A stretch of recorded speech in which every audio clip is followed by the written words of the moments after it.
पूरा रहा है ऑपरेशन? देखिए, आज क्राइम ब्रांच ग्वालियर और साइबर टीम ने मिलकर एडिशनल एसपी सुमन गुर्जर और सीएसपी मनीष यादव के नेतृत्व में एक सफल ऑपरेशन किया है। इस पूरी कार्रवाई में साइबर फ्रॉड और साइबर क्राइम में संलिप्त 7 आरोपियों को अरेस्ट किया गया है। इसमें जो प्रमुख आरोपी सोनू जाटव है, इसके पास से जो मोबाइल फोन जब्त हुए हैं, उससे स्पष्ट है कि ये मल्टीपल इंटरनेशनल व्हाट्सएप नंबर के जरिए कनेक्शन में था। वो इंटरनेशनल व्हाट्सएप नंबर मिले, वो नाइजीरिया के नंबर्स हैं।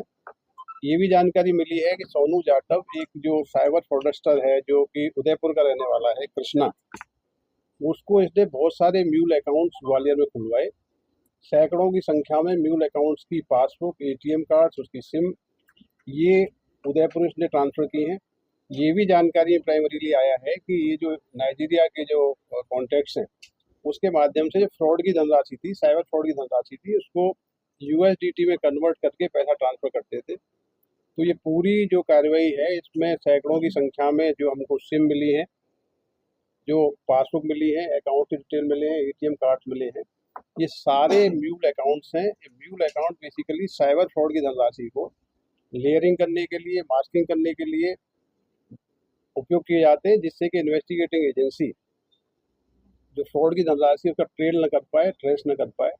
कई बार ये जेन्युइन अकाउंट्स होते हैं और ये व्यक्ति अकाउंट खुलने के बाद इस प्रकार के साइबर फ्रॉड के अपराधियों को बेच देते हैं। साइबर फ्रॉड के अपराधी इन अकाउंट्स का दुरुपयोग करके पूरा फ्रॉड की धनराशि को ट्रांसफर करने के लिए उपयोग करते हैं।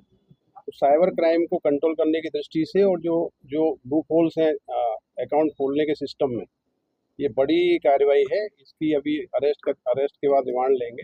मुझे लगता है कि बड़ा जानकारी इसमें इस प्रकार के अकाउंट्स के बारे में मिला। विदेशी लिंक है सर?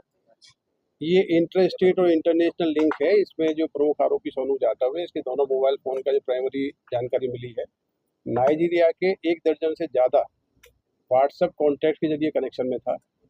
उदयपुर का जो आरोपी है, उदयपुर के आरोपी को इसने ग्वालियर में कई सारी बैंकों में खाते खुलवा के ट्रांसफ़र किए हैं, कोरियर के जरिए ट्रांसफ़र किए हैं। तो ये इंटरनेशनल इंटर स्टेट नेक्सस है। इस प्रकार के म्यूल अकाउंट्स में जो पैसा ट्रांसफ़र होता है, वो जनरली ट्रैक नहीं होता है और ये कई सारे जेन्युइन अकाउंट्स हैं जो सही लोगों ने खोले, लेकिन किराए पे फ्रॉड की राशि के लिए बेचे गए हैं। तो कई सारे फ्रॉडुलेंट अकाउंट हैं जो गलत नाम पते पे खोले गए हैं। तो ये कहीं न कहीं लैप्सेज हैं बैंकिंग सिस्टम में भी, कहीं न कहीं लैप्सेज जो जो जानकारी में आ रहे हैं। तो एक बड़ी कार्रवाई है साइबर क्राइम को कंट्रोल करने के लिए। साइबर क्राइम के जो बेसिकली जो ये जो टेक्निक यूज़ करते हैं, इस प्रकार की जो प्रैक्टिस है इनकी, इसको कंट्रोल करने के लिए। ये बेसिकली इस प्रकार का एमपी ऑनलाइन का सेंटर खोल के बैठा हुआ था जो व्यक्ति था इसमें। ये नरेंद्र सिंह सिकरवार है, जो एमपी ऑनलाइन का ओपनली सेंटर खोल के बैठे थे। लेकिन एमपी ऑनलाइन के सेंटर की आड़ में अनेक प्रकार के लोगों को कॉन्टेक्ट करके खाते खुलवाते थे और ये खाते इनको इंटरनेशनल साइबर फ्रॉड के मनी को ट्रेल करने में उपयोग किए गए हैं। तो काफ़ी महत्वपूर्ण केस है कि इन्वेस्टिगेशन में और भी आगे खुलासे हों। ठीक।